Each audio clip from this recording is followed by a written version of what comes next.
अब बात करेंगे शरद पवार गुट के विधायक और पूर्व मंत्री जितेंद्र आव्हाड की। महाराष्ट्र के मुख्यमंत्री एकनाथ शिंदे पर जमकर हमला बोला है। जितेंद्र ने ट्विटर पर सीएम को लेकर राय देने के कैंपेन पर सवाल उठाते हुए उन्होंने कहा कि बच्चे क्या जानते हैं कि मुख्यमंत्री कैसे काम करते हैं और क्या कर रहे हैं। पहले से ही बच्चों पर किताबों का बोझ है। उन्होंने कहा कि इसके लिए शिक्षा मंत्री वीडियो कॉन्फ्रेंसिंग के जरिए प्रिंसिपल और अभिभावकों को शामिल करते हैं। इससे बच्चों के दिमाग पर क्या असर होगा, ये एक बचकानी हरकत है। वहीं सरकार के विधायक ने सेल्फी विद सीएम पर भी हमला बोला।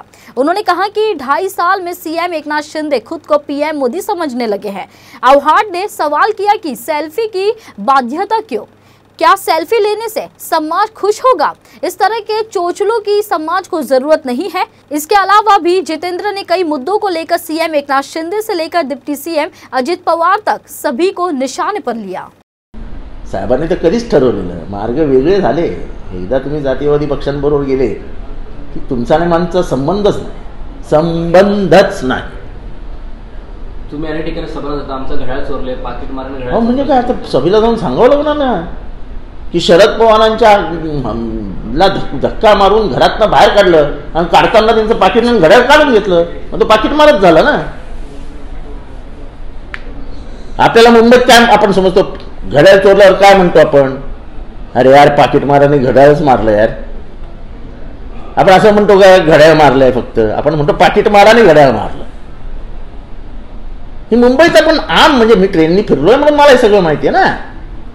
मुंबईत कोणालाही विचारा की तुमचं जर घड्याळ गाडीत मारलं गेलं की तोंडाने पाकिट माराने घड्याळच मारलं माझं। अशा पाकिट मारून घेऊन आमच्या साहेबांना घरातनं बाहेर काढता का तर घड्याळच मारून घेऊन गेले। मग यांना पाकिट मार नाही म्हणायचं, काय म्हणायचं? मला दुसरा शब्द सांगा। मुख्यमंत्र्यांबद्दल अभिप्राय लिहा आणि मुख्यमंत्री कसे काम करतायत, काय करतायत, पोरांना काय मारते बिचारांना। आधीच त्या दप्तराचं ओझं घेऊन कंटाळतात पोरं,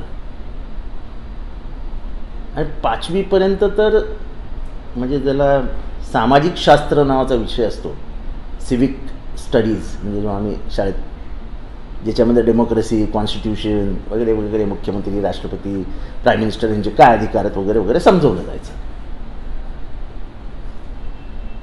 आता तुम्ही म्हणाल की अभिप्राय लिहा मुख्यमंत्र्यांबद्दल, ते कसं काम करतायत, तुम्ही करताय काय?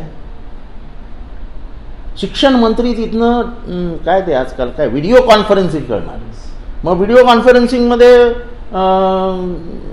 प्रिन्सिपल सामील होणार, मग विद्यार्थी सामील होणार, आणि मग विद्यार्थ्यांचे आई वडीलही सामील होणार।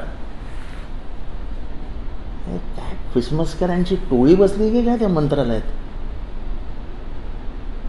अहो, कुठल्या वयावरती कुठले संस्कार घालावेत, कुठल्या वयाला काय शिकवावं, हे सायकोलॉजीमध्ये आहे।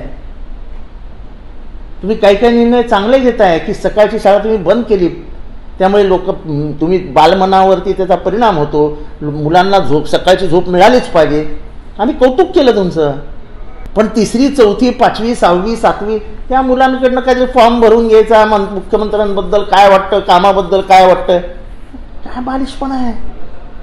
मोदी साहेब हे वेगळी पर्सनॅलिटी आहे। तुम्ही काय स्वतःला नरेंद्र मोदी समजायला लागलेत की काय? 5 शाळांचं एकत्रीकरण करताय, तुमच्याकडे शिक्षक नाही आहेत, शाळेच्या भिंती पडलेल्या आहेत, शिक्षकांना वेळेवर पगार मिळत नाही, 7वा वेतन आयोग लागू झालेला नाहीये, लोकांना 5-5 किलोमीटर, 10-10 किलोमीटर शाळा चालत यावी लागते। ह्याच्यावरती विचार करूया।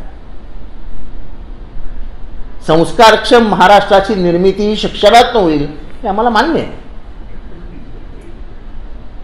पण त्यांच्यावरती असे राजकीय संस्कार टाकू नका की जोर जबरदस्ती आम्हाला करायला लावलं। हिटलरही हेच करायचा, विद्यार्थ्यांचाच वापर करायचा। ती बिचारी निर्मळ मनाची माणसं असतात, इनोसन्स। सर्वात लहानपणाची त्याची ताकद काय असते? त्याचा इनोसन्स। त्या इनोसन्सवरच तुम्ही हल्ला करताय।